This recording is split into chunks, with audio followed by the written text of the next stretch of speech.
Pagpapaigting sa kampanya kontra ilegal na droga ng mga PNP personnel ang direktiba ni Police Regional Office 1 Regional Director Police Brigadier General Dindo Reyes. Ito ay matapos ang sunod-sunod na serye ng operasyon ng mga otoridad sa buong rehiyon. Ayon sa nasabing opisyal, bagamat may mga nahuli ng malalaking individual at volume ng ilegal na droga, ay kailangan pang paigtingin ang operasyon para mahuli ang source o pinanggagalingan ng mga ito.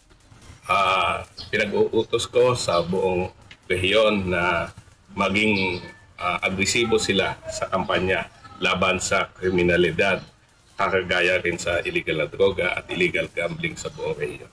Maraming salamat. Maliban dito, iniutos din ng nasabing opisyal ang pagpapaigting ng kampanya kontra illegal gambling sa buong Region 1. Ito ay matapos ang pagkakarelib ng ilang opisyal ng PNP sa lalawigan ng Pangasinan. Kasama mo sa IFM Bigan, Idol Mike Layante, Tatak RMN.